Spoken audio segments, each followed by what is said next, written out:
للہ رب العالمین الصلاة والسلام علی محمد وآل طیبین الطاہرین اللہم وفقنا وجمیع المشتغلین للعلم والعمل الصالح بحرمت محمد وآل طیبین الطاہرین۔ سلسلہ تاریخ انبیاء جو ہمارا سلسلہ آغاز ہوا تھا، سلسلہ معرفت انبیاء علیہم السلام کے نام سے، جس کا آج پارٹ نمبر 6 ہے، یعنی چھٹا حصہ۔ ہماری سابقاً گفتگو پہنچی تھی حضرت آدم علیہ السلام کی نسل کیسے شروع ہوئی۔ تو آج حضرت آدم علیہ السلام کی نسل کا چونکہ آغاز ہو چکا، آج اس سے آگے تو حضرت آدم علیہ السلام کی نسل میں، ان کی اولادوں میں جو پہلی اولاد ہوئی تھی، پہلا ان کا فرزند تھا قابیل اور دوسرا فرزند تھا حابیل۔ تو آج حضرت آدم علیہ السلام کے فرزندان حابیل اور قابیل کے بارے میں۔ حابیل اور قابیل، ان دو بھائیوں کا قصہ جو ہے یہ قرآنی قصہ ہے اور سچا قصہ ہے۔ تو لہٰذا یہاں پر ہمارے ہاں یہ یعنی سوال اٹھتا ہے، تو ابھی تو انسانیت کی ابتدا ہوئی تھی، یعنی انسانیت کی ابھی ابتدا ہوئی تھی، تو پھر قابیل نے حضرت حابیل کو کیوں قتل کیا؟ یعنی ابتدائی انسانیت میں بھی قتل کرنا پڑ گیا، آخر اس کی وجہ کیا تھی؟ تو وہ خود روایت میں ذکر ہوا کہ یعنی حسد وجہ بنی تھی کہ بھائی نے بھائی کا قتل کیا تھا۔ تو جو اس کی وضاحت ہے، یعنی قرآن مجید نے سورہ مائدہ میں جو ہے آیت نمبر 27 سے لے کر 31 تک، ان آیات میں حضرت آدم علیہ السلام کے ان فرزندان کے قصے کو بیان کیا۔ اللہ سبحانہ وتعالیٰ نے رسول اللہ سے کہا کہ آپ آدم کے بیٹوں کا حقیقی قصہ سنائیں۔ لوگ تو من گھڑت اور جھوٹے قصے سناتے ہیں، تو کہا کہ آدم کے بیٹوں کا حقیقی اور سچا آپ واقعہ سنائیں کہ جب ان دونوں نے یعنی حابیل اور قابیل نے قربانی پیش کی اللہ کی بارگاہ میں، تو ان میں سے ایک کی قربانی قبول ہوئی اور دوسرے کی قربانی قبول نہ ہوئی۔ تو جس کی قبول ہوئی وہ حابیل تھے، حضرت حابیل علیہ السلام، اور جس کی قبول نہ ہوئی وہ قابیل تھا، یعنی جو قاتل بنا تھا۔ تو جب قابیل کی قربانی قبول نہ ہوئی تو اس نے حضرت حابیل سے کہا میں تمہیں ضرور قتل کروں گا، یعنی یہ میں قرآن کی آیات کا یہ ترجمہ پڑھ رہا ہوں، میں تمہیں قتل کروں گا۔ حابیل نے کہا، جو حضرت حابیل تھے جن کی قربانی قبول ہوئی، انہوں نے قرآن کی آیت ہے، انہوں نے کہا انما یتقبل اللہ من المتقین، انہوں نے کہا کہ اللہ تو صرف متقی لوگوں کی قربانی یعنی متقی لوگوں کے عمل کو قبول کرتا ہے، تو متقی لوگوں کے اعمال قبول ہوتے ہیں۔ تو اب یہاں سے معلوم ہوا ابتدائی انسانیت میں اللہ نے جو اعمال کی قبولیت کا معیار دیا ہے وہ کیا دیا ہے؟ وہ ہے تقوی الہی۔ دیکھیں فرزند آدم حضرت حابیل جو وصی آدم ہیں، حکم خدا سے جن کو وصی مقرر کیا گیا، جن کو اسم اعظم جن کے سپرد کیا گیا، وہ کہہ رہے اور ان کے قول کو اللہ نے قرآن میں نقل کیا۔ معلوم ہوا کہ خدا کے نزدیک آغاز بشریت سے اعمال کی قبولیت کا جو معیار اور میزان ہے وہ تقوی الہی ہے۔ جس کے دل میں تقوی الہی ہے، پرہیزگار ہے، یعنی پرہیزگار واجبات کا پابند ہے، حرام کاموں سے اجتناب کرنے والا ہے، اس کو کہتے ہیں جو ہے پرہیزگار، متقی۔ تو جو ایسا ہے اس کا عمل جو ہے قبول ہے۔ تو گویا قرآن کی اس تعبیر نے انما یتقبل اللہ من المتقین، اللہ صرف متقی لوگوں کے اعمال کو قبول کرتا ہے، اس قرآن کی آیت نے ان سارے لوگوں کے دعووں پہ پانی پھیر دیا۔ کن لوگوں کے؟ بعض لوگ فخریہ کہتے ہیں، وہ مولا کا بہت بڑا زوار ہے، وہ مولا کا بہت بڑا عزادار ہے، یا لوگ خود کہتے ہیں میں مولا کا بڑا عزادار ہوں، میں بڑا زوار ہوں، وہ فلاں نمازی بہت بڑا نمازی ہے، وہ فلاں بہت بڑا حاجی ہے، کہتے ہیں کہ نہیں کہتے؟ وہ فلاں بڑا دسترخوان سخی ہے، دسترخوان بچھانے والا ہے۔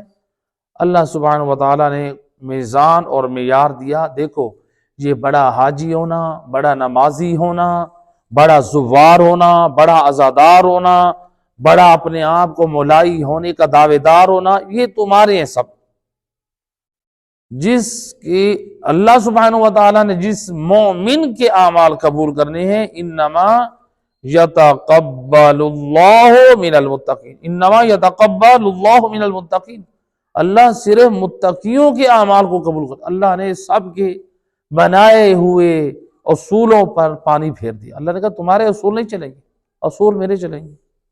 مومن، پہلی شرط مومن ہو، دوسری بات ہے تقوی الہی ہو، تب تمہاری نمازیں بھی قبول ہیں، تمہارے حج بھی قبول ہیں، تمہارا روزہ بھی قبول ہے، تمہاری عزاداری بھی قبول ہے، تمہاری زیارت بھی قبول ہے، دل میں تقوی الہی ہو۔ یہ نہ ہو کہ گناہ بھی انجام دیتے رہو اور کہو کہ ہم تو ماشاءاللہ مولا کے بڑے ماتمی ہیں، ہم تو مولا کے ماشاءاللہ بڑے زوار ہیں، ہم تو بہت بڑے سخی ہیں، ہم تو بہت بڑے نمازی ہیں۔ اس نماز کا کیا فائدہ جس میں تقوی الہی نہ ہو؟ انسان حرام کاموں سے اجتناب نہ کرے، اس لیے کہ اللہ تو قرآن میں خود کہہ رہا ہے ان الصلاۃ تنہا عن الفحشاء والمنکر، نماز انسان کو بے حیائی اور برائی سے روکتی ہے۔ تو اس نماز کا کیا فائدہ؟ یعنی وہ نماز پڑھ رہا ہے، دوائی تو لے رہا ہے لیکن پرہیز نہیں کر رہا، تو لہٰذا نماز فائدہ ہمیں تب پہنچائے گی جب ہم ان چیزوں سے بھی پرہیز کریں جس سے نماز روکتی ہے۔ تو لہٰذا جو ہے حضرت آدم علیہ السلام کے فرزند نے جو بات کی، اللہ نے اس کو قرآن میں نمونہ بنا دی۔ دیکھیے تقوی الہی اس قدر معیار ہے، مولا علی علیہ السلام نے نہج البلاغہ میں اپنے چاہنے والوں کو بڑا عظیم میسیج اور پیغام دے دیا۔ نہج البلاغہ میں امام فرماتے ہیں لا یقل عمل مع التقوی وکیف یقل ما یتقبل۔ امام علیہ السلام فرماتے ہیں جو عمل تقوی اور پرہیزگاری کے ساتھ انجام دیا جائے وہ کم نہیں ہوتا، جو عمل تقوی اور پرہیزگاری کے ساتھ انجام دیا جائے وہ کم نہیں ہے، یعنی وہ چھوٹا نہیں ہے، وہ تھوڑا نہیں ہے، جو تقوی الہی کے ساتھ انجام دیا جائے۔ امام فرماتے ہیں یہ کیسے ہو سکتا ہے کہ یعنی وہ کیسے کم ہو سکتا ہے؟ جو قبول ہو، جو عمل قبول ہو، کیسے ہو سکتا ہے جو عمل قبول ہو رہا ہے، اللہ جس عمل کو قبول کر رہا ہے ہم اس کو کہیں کہ وہ چھوٹا عمل ہے؟ بات سمجھ آ رہی ہے؟ تو لہٰذا امام علیہ السلام نے، مولا علی علیہ السلام نے نہج البلاغہ میں معیار دے دیا، اعمال کی قبولیت کا کون سا عمل دیا؟ تقوی الہی۔ وارث قرآن نے وہی بات کی جو قرآن نے بات کی کہ تمہارا ہر عمل قبول اس وقت ہوگا جب تمہارے دل میں تقوی الہی ہوگا۔ تو لہٰذا یہاں پر جو ہے حضرت آدم علیہ السلام کے بیٹے نے کہا کہ انما یتقبل اللہ من المتقین، اللہ نے قبول، اللہ متقی لوگوں کے اعمال کو قبول کرتا ہے، تو لہٰذا تم میرے اوپر کیوں اعتراض کر رہے ہو؟ تو اللہ سبحانہ وتعالیٰ نے آیت نمبر 28 میں فرمایا، حابیل نے کیا کہا، اگر تو مجھے قتل کرنے کے لیے اپنا ہاتھ میری طرف بڑھائے گا تو میں تجھے قتل کرنے کے لیے تیری طرف ہاتھ بڑھانے والا نہیں ہوں۔ قرآن کی آیت کا ترجمہ ہے۔ حابیل کیا کہتے ہیں، اگر تو میری طرف ہاتھ بڑھائے گا نا قتل کرنے کے لیے میں تجھے قتل نہ کروں گا۔ اللہ اکبر، یعنی قرآن نے کتنا پاک کردار کی نشاندہی کر دی، یعنی ایک قتل کے لیے دھمکا رہا ہے تو دوسرا کہہ رہا ہے میں قتل نہ کروں گا، یعنی یہ قتل کرنا یہ شرفاء کا شیوا نہیں ہے۔ تو حضرت حابیل نے کیا کہا، انی اخاف اللہ رب العالمین، میں عالمین کے پروردگار سے ڈرتا ہوں۔ تو معلوم ہوا قرآن مجید کی آیت نے یہ سمجھایا جس کے دل میں خوف خدا ہو وہ قتل جیسے گناہ سے بچ جاتا ہے۔ تو اس کے بعد انہوں نے کہا کہ حضرت حابیل نے کہا میں چاہتا ہوں میرے اور اپنے گناہ میں تم پکڑے جاؤ اور اہل جہنم میں سے تم ہو جاؤ، اور ظالموں کی یہی سزا ہے۔ کیا سزا ہے؟ یعنی جہنم میں جانا، یہ ظالموں کی سزا ہے۔ تو قابیل کے نفس نے اسے اس کے بھائی کے قتل کی رغبت دلائی۔ یہ قرآن کی آیت کا ترجمہ پیش کرو۔ قابیل کے نفس نے اس کے بھائی کے قتل کی رغبت دلائی، یعنی حابیل کے قتل کی رغبت دلائی، اور قابیل نے حابیل کو قتل کر دیا اور وہ گھاٹا اٹھانے والوں میں سے ہو گیا۔ تو یعنی یہاں پر جو ہے یہ معلوم ہے کہ حابیل جو ہے وہ قتل ہو گئے۔ تو کس نے کیا قتل؟ قابیل نے۔ تو پھر اللہ سبحانہ و تعالیٰ نے اگلی آیات میں فرمایا، پھر اللہ نے جب حابیل ہو گئے نا قتل، اس کے بعد اللہ سبحانہ و تعالیٰ نے کوے کو بھیجا، کوے کو بھیجا جو زمین کھودنے لگا تاکہ قابیل کو دکھائے کہ اپنے بھائی حابیل کی لاش کیسے چھپائے۔ تو قابیل کہنے لگا افسوس مجھ پر کہ میں اس کوے کی مثل بھی نہ ہو سکا کہ اپنے بھائی کی لاش چھپا دیتا۔ اس کے بعد قابیل کو بڑی ندامت ہوئی، یعنی قابیل نے دو کووں کو دیکھا، ایک کوا ہے وہ زمین کھود رہا ہے اور دوسرے کوے کو چھپا رہا ہے۔ تو قابیل جو قتل کرنے والا تھا اس کو ندامت ہوئی، کہتا ہے کہ یعنی میرے ذہن میں یہ تدبیر بھی نہ آئی، میں بھی اسی طرح سے۔ تو یعنی ابھی ابتداء بشریت تھی، تو عقل کا اس نے استعمال نہیں کیا تھا کہ کس طرح سے جو ہے انسان کو جو ہے وہ زمین میں چھپایا جائے۔ صلوات پڑھ دے محمد و اہل بیت، اللہم صلی علی۔ تو یہاں پر اللہ نے فرمایا کہ قابیل کو بڑی ندامت ہوئی، اس لیے کہ قاتل جو ہوتا ہے وہ پوری زندگی ندامت میں رہتا ہے، قاتل ہمیشہ نادم رہتا ہے، قاتل کو سکون نہیں ملتا۔ قتل اتنا بڑا گناہ ہے، جو قتل کرتا ہے وہ ہمیشہ ندامت کا شکار رہتا ہے۔ تو اللہ سبحانہ و تعالیٰ نے قرآن مجید میں ایک مقام پر فرمایا وَمَن يَقْتُلْ مُؤْمِنًا مُتَعَمِّدًا فَجَزَاؤُهُ جَهَنَّمُ۔ اللہ سبحانہ و تعالیٰ فرما رہا ہے کہ جو شخص مومن کو جان بوجھ کے قتل کرتا ہے اس کی جزا جہنم ہے۔ مومن کو قتل کرنے والے کی جزا کیا ہے؟ جہنم ہے۔ تو لہٰذا یعنی جو قاتل ہوتا ہے وہ کبھی سکون میں بھی نہیں رہتا، اور قتل کی سزا بھی جہنم ہے۔ تو یہ واقعہ تھا قرآن کی زبانی۔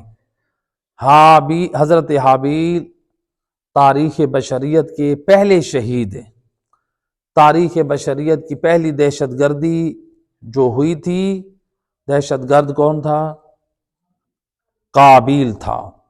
حابیل کو یعنی معصوم کو، جو وصی تھے حضرت آدم کے، ان کو قتل کیا گیا صرف حسد کی وجہ سے۔ تو لہٰذا اب جو ہے یہ تھا قرآن کی زبانی۔ آئیں اب وارث قرآن کی زبانی امام زین العابدین علیہ السلام نے، اللہم صلی علی محمد۔ امام فرماتے ہیں جب فرزندان آدم نے اللہ کی بارگاہ میں قربانی پیش کی تو حابیل نے اپنے گوزپند، یہ جو اب قربانی تھی وہ کون سی تھی؟ چونکہ وہاں پر تو پیش نہیں کی گئی کہ قربانی کس چیز کی تھی، تو امام فرماتے ہیں یہ جو قربانی پیش کی تھی، حابیل اپنے گوزپندوں میں سے، اپنی بھیڑ بکریوں کے ریوڑ میں سے اچھی سی بھیڑ لے کر وہ اللہ کی بارگاہ میں قربانی کے لیے لائی، اور جو قابیل تھا اپنی گندم، اپنے غلہ میں سے جو خراب اور بیکار، جو اس کے پاس گندم پڑی تھی، اس کے پاس ڈھیر پڑی تھی تھوڑی سی، وہ اٹھا کر لے آیا۔ تو حضرت حابیل بہترین موٹی تازی جو ہے وہ بھیڑ لے کر آئے، اور وہ جو ہے گلا سڑا گلا گندم کی کچھ مقدار کی کچھ بالیاں جو ہے وہ لے کر آئے، کیونکہ شروع میں ابتداء بشریت تھی تو یہ کاشتکار تھے۔ تو یہاں پر جو ہے یہ لے کر پہنچے، تو اب دونوں نے جب رکھا اس مقام پر جہاں پر خدا کی بارگاہ میں پیش کرنے کے لیے گئے، تو آسمان سے آگ آئی اور حضرت حابیل کی جو قربانی تھی، جو بھیڑ تھی، وہ جل کے راکھ ہو گئی، یعنی اللہ سبحانہ وتعالیٰ نے اس کو قبول کر لیا، اور جو بالیاں تھیں وہ گندم کی بالیاں، وہ جو تھی وہ ویسی رہ گئی، تو وہ آگ ان کے قریب تک نہ گئی۔ تو اس وقت قربانی قبول ہونے کا جو طریقہ کار تھا وہ یہی تھا کہ آسمان سے بجلی گرے اور جس کی قربانی قبول ہونی ہوئے وہ جو ہے اس کو وہ جلا دیا جائے، تو یہ اللہ کی بارگاہ میں وہ قربان ہو جاتی ہے یہ قربانی۔ تو حابیل کی قربانی قبول ہو گئی اور قابیل کی قربانی قبول نہ ہوئی۔ تو جب قابیل کی قربانی قبول نہ ہوئی تو اس کو غصہ آیا، اس نے اپنے بھائی سے کہا کہ میں تجھے قتل کروں گا۔ حابیل نے کہا کہ اللہ پرہیزگاروں کے عمل کو قبول کرتا ہے جی، تو وہ یہ نہیں جانتا، اچھا وہ یہ جو ہے نا وہ نہیں جانتا تھا قابیل کہ میں اپنے بھائی کو کیسے قتل کروں، قتل تو کرنا ہے، دھمکی دے دی میں تجھے ماروں گا، یہ نہیں جانتا تھا کہ کیسے قتل کروں۔ تو امام فرماتے ہیں کہ شیطان نے اس کو تعلیم دی، کس کو؟ قابیل کو، کہ تم اپنے بھائی کو دو پتھروں کے درمیان اس کے سر کو کچل دو۔ تو بعض روایات میں ملتا ہے کہ حضرت حابیل کے سر پہ اس نے پتھر مارا، بعد میں ملتا ہے کہ دو پتھروں کے درمیان ان کا سر کچلا، یعنی پتھر کے اوپر سر رکھ کے اس کے اوپر پتھر مارا، یا اس طرح سے ان کو پتھروں میں گرایا، تو جس سے حضرت حابیل جو تھے ان کا بلیڈنگ ہوئی، دماغ پھٹا اور ان کی ڈیتھ ہو گئی۔ تو پھر اب جب ان کی وفات ہو گئی تو اب ایک صلوات پڑھے محمد وحید میں۔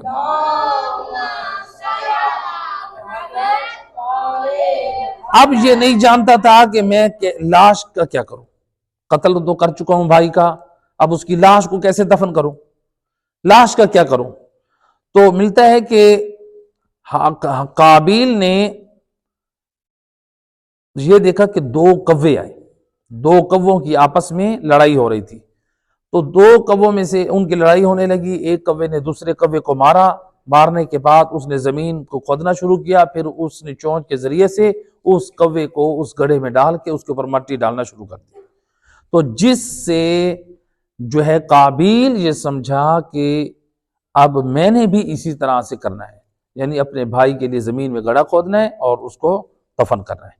تو حضرت حابیل کی میت کو دفن کر دیا گیا، اور دفن کرنے کے بعد حابیل جب وہ واپس آیا، تو جب واپس آئے تو حضرت آدم علیہ السلام نے پوچھا کہ حابیل کہاں ہے، تم دونوں اکٹھے گئے تھے، اب کہاں ہے میرا بیٹا حابیل کہاں ہے، تو اس کو کہاں چھوڑا ہے؟ تو قابیل نے جواب دیا کہ آپ نے مجھے حابیل کی نگہبانی کے لیے، حفاظت کے لیے نہیں بھیجا تھا۔ تو حضرت آدم سمجھ گئے کہ اس کے دماغ میں کوئی شرارت اور شیطانیت ہے کہ یہ جو اس طرح سے یہ بات کر رہے۔ حضرت آدم علیہ السلام نے کہا مجھے ساتھ لے چلو جہاں پر تم دونوں قربانی دینے کے لیے گئے تھے۔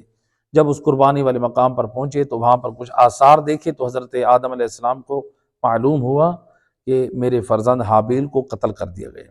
تو اس وقت آپ نے، حضرت آدم علیہ السلام نے زمین کے اس حصے پہ لعنت کی جس پر حضرت حابیل کا قتل ہوا۔ تو ملتا ہے کہ حضرت آدم علیہ السلام 40 دن رات حابیل کی مظلومیت پر گریہ کرتے رہے۔ حضرت آدم علیہ السلام کتنا دن؟ 40 دن اور رات حضرت حابیل کی مظلومیت پر گریہ کرتے رہے۔ اور یہ مسلمانوں کی تاریخ عام اگر پڑھیں، ہسٹری پڑھیں حضرت آدم کے حالات، تو اس میں موجود ہے کہ حضرت آدم علیہ السلام نے حضرت حابیل کی مظلومیت، ان کی شہادت پر گریہ کیا۔ اب ہمارا یہی سوال ہے مسلمانوں سے، جو عام مسلمانوں نے بھی یہ تاریخ لکھی ہے کہ حضرت آدم علیہ السلام نے اپنے فرزند حابیل کی شہادت پر، حضرت آدم نے نبی زادے کی مظلومیت پہ 40 دن رات آنسو بہائے، گریہ کیا۔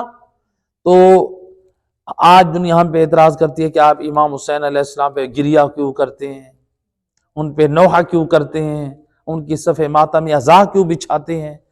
تو یہ تو ابتدائے بشریت میں نبی آدم نے، ابو البشر نے یہ سنت رکھ دی ہے، مظلوم کی مظلومیت پر آنسو بہانا یہ نبی کی سنت ہے، تو یہ بدعت نہیں ہے۔ تو لہٰذا جو دنیا ہم پہ اعتراض کرتی ہے وہ حضرت آدم علیہ السلام پہ بھی اعتراض کرے۔ رسول خدا صلی اللہ علیہ وآلہ وسلم، اللہم صلی علی محمد وآلہ، آپ صلی اللہ علیہ وآلہ وسلم نے، روایت میں ملتا ہے، اہل سنت کی سیاہ ستہ کا اگر مطالعہ کریں اس میں روایتیں ملتی ہیں، رسول اللہ اپنی ازواج کے گھر اور اصحاب کے سامنے روئے۔ کب روئے؟ جب امام حسین علیہ السلام کی ولادت ہو چکی۔ تو اصحاب نے، زوجات نے پوچھا کیوں رو رہے ہیں؟ کہا کہ مجھے جبرائیل امین نے خبر دی ہے کہ آپ کا یہ فرزند کربلا میں پیاسا اور مظلوم مارا جائے گا، تو میں اس مظلومیت کو یاد کر کے رو رہا ہوں۔ تو گویا اب رسول اعظم صلی اللہ علیہ وآلہ وسلم امام حسین کی زندگی میں رو رہے ہیں، گویا بتا دیا اپنے عمل سے کہ حالانکہ حسین زندہ ہے۔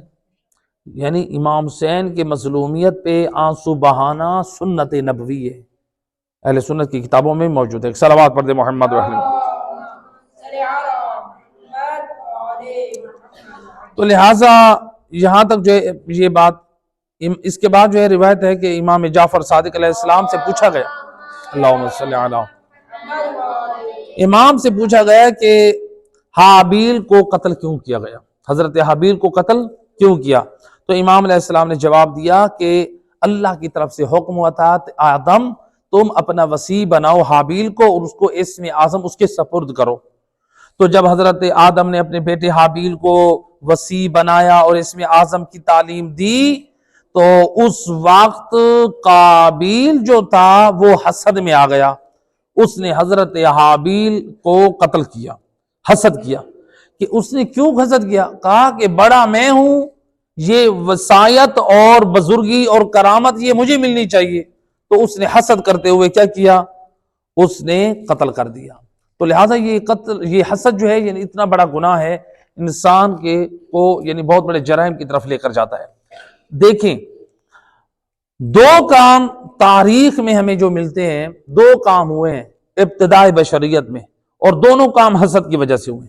پہلا کام، حضرت آدم علیہ السلام کو جو سجدے سے انکار کیا، تو اس نے، شیطان نے تکبر کیا تھا، لیکن تکبر اس نے جو کیا تھا وہ وجہ کیا تھی؟ جو بعض روایات سے استفادہ ہوتا ہے کہ حضرت آدم علیہ السلام کی جب روح ان کے اندر پھونک دی گئی تو ان کی پیشانی میں پنجتن پاک کا نور جو ہے وہ نمایاں ہوا، تو شیطان نے ان پنجتن پاک کے ان انوار سے حسد کی بنا پر جو ہے وہ سجدہ نہ کیا، حضرت آدم علیہ السلام کی طرف منہ کر کے۔ سجدہ تو خدا کو تھا، جیسے کہ ہم اس بات کو پہلے جو ہے اس میں دوسرے جو پہلے درس میں ہم کلیئر اس کو واضح کر چکے ہیں، دوسرے درس میں۔ تو اب وہ سجدے سے انکار کر رہا ہے، سبب کیا بن رہی ہے؟ یعنی تکبر کر رہا ہے، لیکن ریزن کیا ہے؟ حسد کر رہا ہے پنجتن پاک کے نور سے۔ تو شیطان نے بھی حسد کر کے تکبر میں مبتلا ہوا اور اس نے سجدے سے انکار کیا۔ ادھر سے جو پہلا قتل ہوا وہ بھی حسد کی وجہ سے ہوا، سجدے کا انکار بھی سبب بنا حسد اور تکبر کی وجہ سے، اور پہلا قتل انسانیت میں ہوا تو وہ بھی کون سا؟ حسد کی وجہ سے۔ حسد انسان کے دین کو برباد کر دیتا ہے، اس لیے معصوم فرماتے ہیں الحسد یاکل الحسنات کما تاکل النار الحطب، حسد انسان کی نیکیوں کو ایسے کھاتا ہے جیسے آگ خشک لکڑیوں کو کھاتی ہے۔ انسان کو حسد نہیں کرنا چاہیے۔ کوئی بچہ، کوئی جوان، کسی کی جاب اچھی جا رہی ہے، کوئی اچھی جو ہے تعلیم میں فرسٹ آ گئے، سیکنڈ آ گئے، پوزیشن حاصل کی ہے، اللہ نے کسی کو کوٹھی بنگلہ دے دیا ہے، کار دے دیا ہے، کوئی مقام دے دیا ہے، ہمیں رشک کرنا چاہیے، ہمیں بھی محنت کر کے آگے بڑھنا چاہیے، ہمیں حسد نہیں کرنا چاہیے۔ اور مولا علی علیہ السلام نے ہم سب کو ایک بہترین میسج دیا، امام فرماتے ہیں جو شخص حسد کرتا ہے حقیقت میں وہ اللہ کی رضا پہ راضی نہیں ہے، وہ قضا قدر پہ راضی نہیں ہے۔ امام کہہ رہے ہیں، امام کیسے؟ امام علیہ السلام فرماتے ہیں یعنی اللہ تعالیٰ، یعنی کسی کو دیکھیں نا، مال دیا، اولاد دی، جائیداد دی، سب کو کس نے دیا؟ اللہ نے دیا. ہم کہہ رہے ہیں اس کے پاس وہ نہ ہو, ہم زوال نعمت کی تمنا کر رہے ہیں, اس کے پاس فلاں چیز نہ ہو, اللہ نے اس کو دیا, ہم کہتے ہیں نہ ہو. یعنی اللہ چاہتا ہے ہو, ہم کہتے ہیں نہ ہو. ہم اللہ کی رضا پہ راضی نہیں ہیں. تو ہم یہ اللہ کے فیصلے پہ راضی نہ رہنا, یہ ایک قسم کا یہ کفر باطنی ہے. تو لہٰذا یعنی اپنی اصلاح کرنی چاہیے اخلاقی اعتبار سے. ہمیں کوئی کسی کو آگے بڑھتا ہوا دیکھیں تو ہم خوش ہوں, اللہ سے دعا کریں کہ جس اللہ نے کسی اور کو عزت اور بزرگی دی ہے وہ اللہ ہمیں بھی دے سکتا ہے. ہم محنت بھی کریں اور اللہ سے دعا بھی کریں. صلوات پڑھ دیں محمد علیہ وسلم.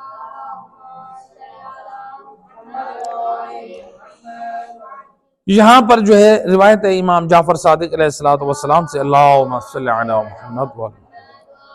امام فرماتے ہیں جب حضرت آدم نے حابیل کو اپنا وصی قرار دیا تو قابیل نے حسد کی وجہ سے ان کو قتل کر دیا. تو اللہ نے حضرت آدم کو ہبۃ اللہ عطا کیا. کیا عطا کیا؟ ہبۃ اللہ عطا کیا, اور حکم دیا کہ اس کو اپنا وصی قرار دیں. اچھا, آپ یعنی پہلے ہم نے روایات جو بیان کی ہیں, اس روایت سے ہمارے پاس مختلف روایات ہیں. ہبۃ اللہ کس کا بیٹا ہے؟ روایات میں ہے کہ ہبۃ اللہ حضرت آدم علیہ السلام کا بیٹا تھا, لیکن سابقاً ہم روایت بھی پیش کیا ہے کہ ہبۃ اللہ حضرت حابیل کا بھی بیٹا تھا. تو اگر ہم ان روایات کو جمع کریں تو ہمیں یہ استفادہ ہوتا ہے, کیونکہ اگر حضرت حابیل کا بیٹا بھی ہو جو وہ بھی حضرت آدم کا بیٹا ہے, کیونکہ جو پوتا ہوتا ہے وہ بھی تو بیٹا ہوتا ہے, تو لہٰذا جمع بھی کیا جا سکتا ہے. تو بہرحال روایات دونوں طرح سے ہیں. بعض روایات میں ہبۃ اللہ حضرت آدم کا بیٹا کہا گیا ہے, اور بعض روایات میں ہبۃ اللہ جو ہے وہ حابیل کا بیٹا ہے.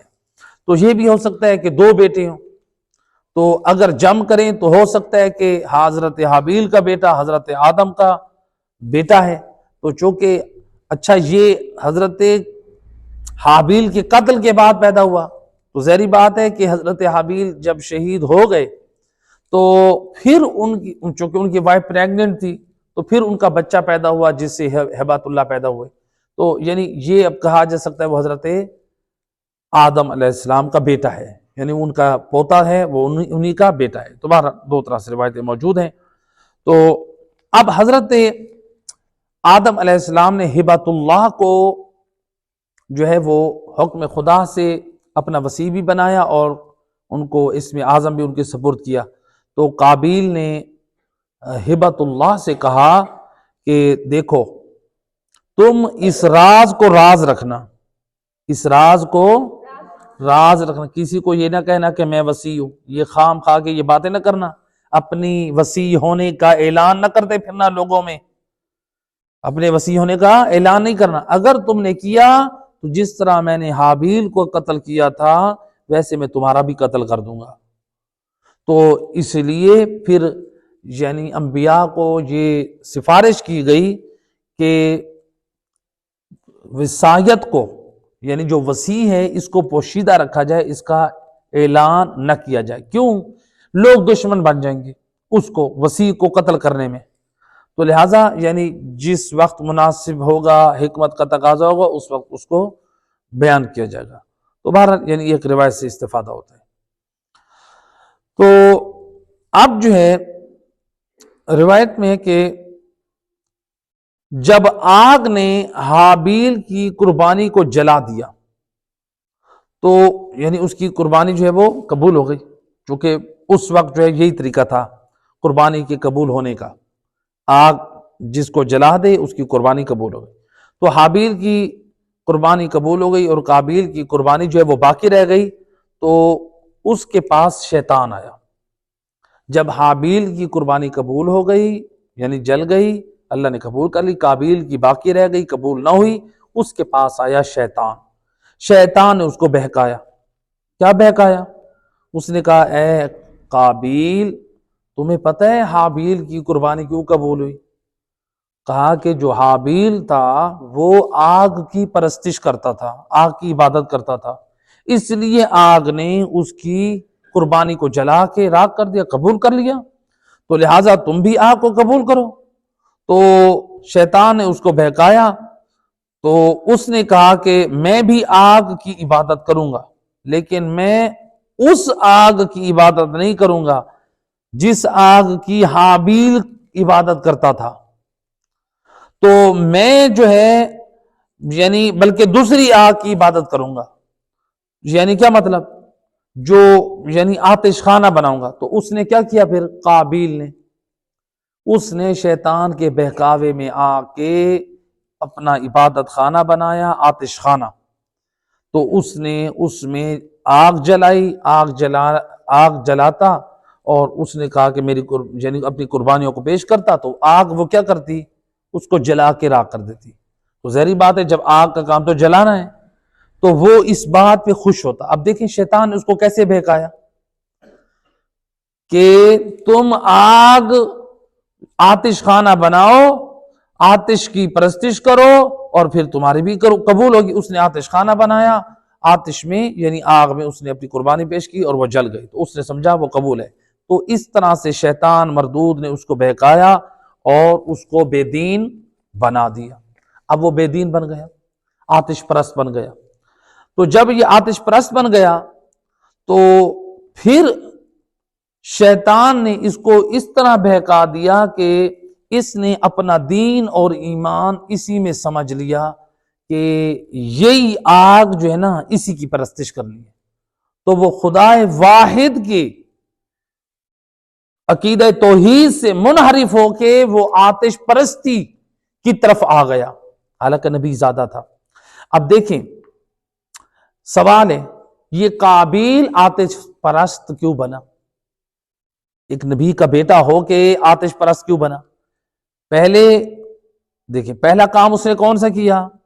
خدا کی تقدیر پہ راضی نہیں تھا، نبی کے فیصلے پہ راضی نہیں تھا، حسد کیا اور قتل کیا۔ اور پھر اس کے بعد اس نے کیا کیا؟ شیطان کے بہکاوے میں آیا، شیطان کے بہکاوے میں آ کے عبادت خانہ بنایا۔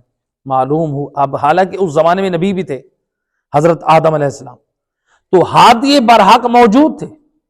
اب معلوم ہوا کہ ہادی برحق نبی کا فرزند اگر وہ شیطان کے بہکاوے میں آئے گا، نبی کا کہنا نہیں مانے گا، جس طرح حضرت آدم علیہ السلام ان کا کہنا نہیں مانا، اپنی مانی، اور اللہ کی رضا پہ بھی راضی نہیں ہوا اور شیطان کے بہکاوے میں آ گئے، تو وہ کیا ہو گیا؟ وہ گمراہ ہو گیا۔ یہ ہمیں ایک میسج مل گیا کہ نبی آدم کا فرزند اگر نبی کی نہ مانے اور شیطان کے بہکاوے میں آ جائے، اللہ کی رضا پر راضی نہ ہو، تو پھر انسان گمراہ ہو جاتا ہے، چاہے وہ نبی کا بیٹا بھی کیوں نہ ہو۔ آج کے دور میں ہم لوگ بھی اگر نبی انبیاء کے جو علم کے وارث ہیں وہ کون ہیں؟ علماء ہیں۔ العلماء ورثۃ الانبیاء، معصوم فرماتے ہیں علماء انبیاء کے علم کے وارث۔ تو ہم اگر اس دور میں علماء جو انبیاء کے علم کے وارث ہیں ان سے ہم دور ہو جائیں، جس طرح حضرت آدم کا بیٹا قابیل حضرت نبی سے دور ہو گئے، ہم دور ہو گئے، ہم اللہ کی رضا پہ راضی نہ رہیں، ہم شیطان کے بہکاوے میں آ جائیں، اپنی مرضی سے کام کریں، تو پھر یاد رکھیں پھر ہمارا حال بھی، ہمارا دین بھی وہی خراب ہو جائے گا۔ جس طرح قابیل نے دین میں بدعات، خرافات اور منحرفات اب دین میں داخل کر کے لاجانی چیزیں ایک نیا مذہب بنا دیا تھا، ایک توحید کے دین کے مقابلے میں اس نے آتش پرستی کا دین قائم کر دیا، شیطان کے بہکاوے میں آ کے، نبی کی مخالفت میں۔ تو لہٰذا اگر ہم نے علماء کا دامن چھوڑ دیا، قرآن کو چھوڑ دیا، اہل بیت کی تعلیمات چھوڑ دی، یاد رکھیں پھر ہماری زندگی میں بھی بدعات آ جائیں گی، ہماری زندگی میں بھی خرافات اور گمراہیاں آ جائیں گی۔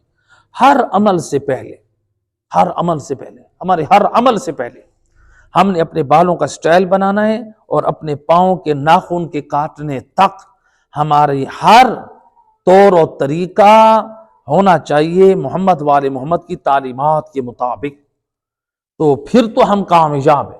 اگر ہم اپنی مرضی کرتے جائیں گے تو پھر اپنی مرضی سے قابیل نے بھی زندگی گزاری تھی، قابیل نے بھی اپنی مرضی سے زندگی گزاری، نہ نبی کی مانی، نہ قرآن کی مانی، یعنی نہ خدا کی مانی، تو نہ خدا کے حکم کو مانا۔ تو لہٰذا کامیابی اسی میں انسان جو ہے وہ اس دور میں بھی علماء سے منسلک رہے، اور امام جعفر صادق علیہ الصلوۃ والسلام اللہم صلی علی محمد والہ۔ امام فرماتے ہیں لولا العلماء فی غیبت القائم لارتد الناس عن الدین۔ امام علیہ السلام فرماتے ہیں اگر زمانہ قائم آل محمد میں علماء حق نہ ہوں جو آل محمد کے دین کو پہنچانے والے ہیں تو لوگ دین سے منحرف ہو جائیں، مرتد اور کافر ہو جائیں۔ امام فرما رہے ہیں علماء، چونکہ علماء نے کیا کرنا ہے؟ احکام شریعت بیان کرنی ہے، نماز جو صحیح ہے، حج کے احکام ہے، روزہ، یہ دین کی ترجمانی کرنی ہے۔ تو لہٰذا علماء آل محمد کے جو فقہ اور احکام ہیں وہ بیان کرتے ہیں، اپنی طرف سے کوئی نیا دین اور مذہب پیش نہیں کرتے۔ ایک صلوات پڑھ دے محمد و حلوہ۔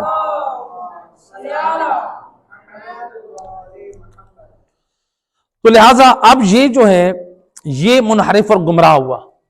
کون؟ قابیل۔ اب قابیل جو تھا اس کی تو شادی ہو چکی تھی، گزشتہ ہمارے لیکچر میں شادی اس کی ہو گئی۔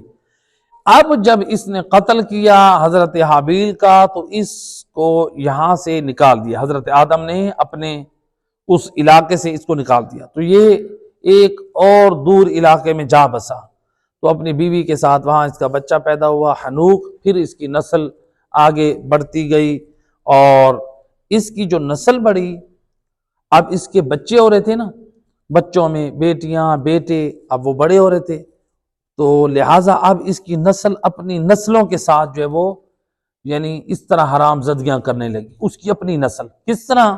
اس کی اپنی نسل ایک دوسرے کے ساتھ زنا کرنے لگے، شراب بنانے لگے، انگور سے شراب بنانے لگے، شراب پینے لگے، اور جوا بازی کی بنیاد رکھی۔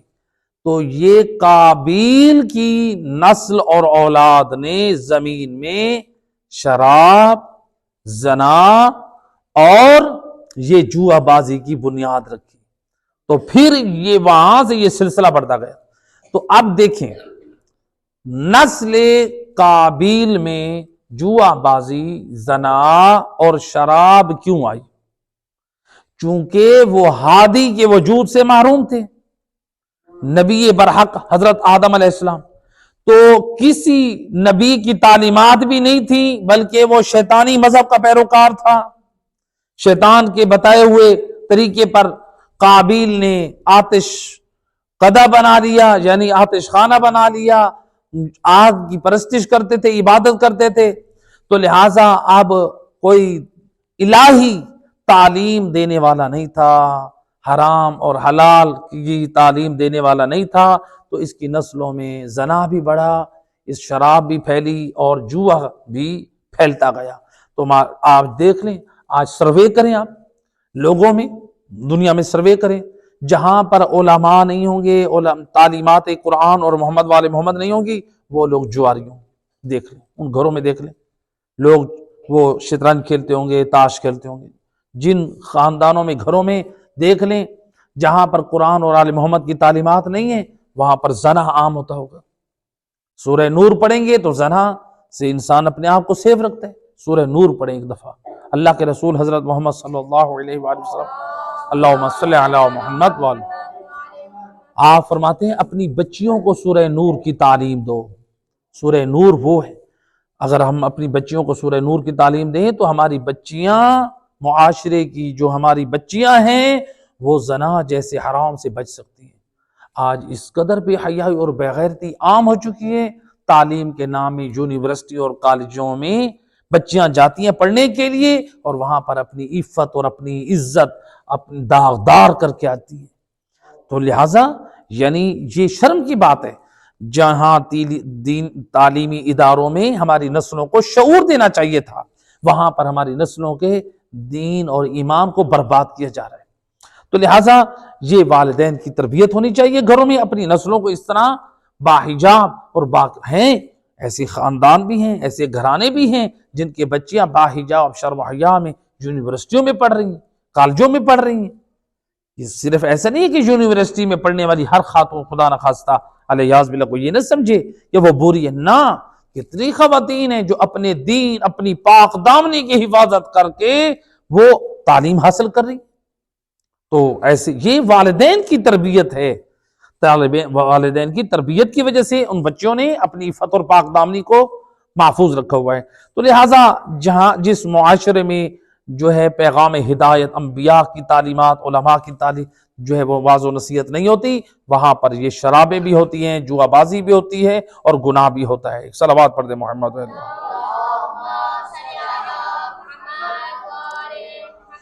تو اب یہ قابیل کی یہ جو نسل تھی، یہ حضرت نوح کے طوفان میں یہ ساری غرق ہو گئی۔ یہ ساری جو اس کی نسل تھی نا، برائیوں کی طرف میں میلان رکھتی تھی اور انبیاء کی مخالف تھی، حضرت نوح پہ بھی ایمان نہیں لے آئی تھی، یہ بھی ایمان نہیں لے آئی تھی، تو لہذا یہ سارے غرق ہو گئے۔ حضرت شیث علیہ السلام کی جو نسل تھی حضرت آدم سے، تو وہ جو ہے وہ باقی رہی۔ تو لہذا ایک روایت ہے کہ ایک شخص آیا ایک مرتبہ رسول خدا صلی اللہ علیہ وآلہ وسلم، اللہم صلی علی محمد، سید رسول کی خدمت میں آ کے عرض کی کہ یا رسول اللہ، کہ میں جو ہے میں نے ایک عجیب چیز دیکھی ہے۔ رسول اللہ سے کہتے ہیں یا رسول اللہ، میں نے ایک عجیب چیز دیکھی ہے۔ آپ نے فرمایا کہ کیا دیکھی ہے تو نے بتاؤ۔ کہتا ہے کہ یا رسول اللہ، میرے رشتہ داروں میں سے ایک شخص جو تھا وہ مریض ہوا۔ وہ مریض ہوا تو اس کے لیے یہ طے پایا کہ ایک کنواں ہے احقاف کے نام سے، وادی برہوت یمن میں، وہاں پر احقاف نام کا ایک کنواں ہے۔ اس کنویں کا پانی جو ہے ایک خاص مرض میں مبتلا لوگ جب پانی پیتے ہیں تو ان کے اس مرض میں ان کو افاقہ ہوتا ہے۔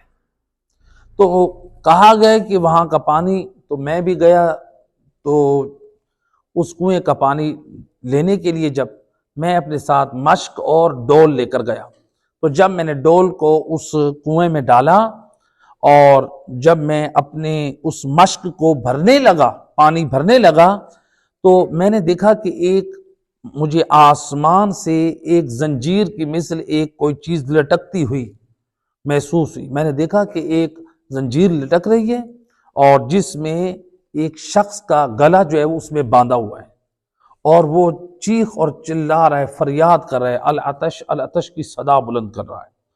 تو میرے دل میں خوف پیدا ہوا، میں نے جو ہے جلدی تھی اس کی طرف پانی بڑھانا چاہا، وہ پانی مانگ رہا تھا، میں نے پانی دینا چاہا تو وہ میرے دیکھتے دیکھتے وہ زنجیر آسمان کی طرف کھنچ گئی، حتیٰ کہ سورج کے قریب جا پہنچی اس کا سر۔ پھر میں پانی جو ہے بھرنے لگا ڈول ڈال کر، تو پھر ایک مرتبہ، دوسری مرتبہ اس زنجیر کی آواز اور وہ چیخنے اور فریاد کرنے کی آواز، پھر کہا کہ اے بھائی میں پیاسا ہوں، مجھے پانی پلاؤ، العطش العطش کی صدا بلند ہوئی۔ پھر میں نے وہ پانی ڈول کا جو پانی تھا قریب کرنے لگا، پھر اس کا دوسری مرتبہ ویسے اس کے سر کو، یعنی اس زنجیر کے ساتھ بندھے ہوئے انسان کو آسمان کی طرف کھینچ دیا گیا۔ تو اس طرح 3 مرتبہ جب یہ ہوا تو میں نے کیا کیا، میں نے اپنا وہ مشکیزہ فل کیا اور اس کے بعد میں چلا آیا۔ تو اتنا وحشتناک خوفناک یہ منظر میں نے دیکھا۔ تو سید رسول نے فرمایا، وہ جو تو نے اس عذاب میں مبتلا جس شخص کو دیکھا ہے، عذاب الہی میں مبتلا ہے، جو پیاس سے بلک رہا ہے، تڑپ رہا ہے، چیخ رہا ہے، رو رہا ہے، کہا کہ وہ فرزند آدم قابیل ہے جس نے اپنے بھائی حابیل کو قتل کیا تھا۔ یعنی یہ کس قدر یعنی بڑا جرم ہے، گناہ ہے قتل کرنا، اتنا بڑا جرم ہے، گناہان کبیرہ میں سے ہے۔ تو لہٰذا یعنی یہ اس کو اللہ نے یہ قیامت تک کے لیے یہ عذاب اور سزا دی ہے۔ اور آپ نے سنا قرآن مجید کی آیت مجیدہ ہے، مومن کو قتل کرنے والے کی سزا جو ہے وہ کیا ہے، وہ جہنم ہے۔ ایک صلوات پڑھے محمد و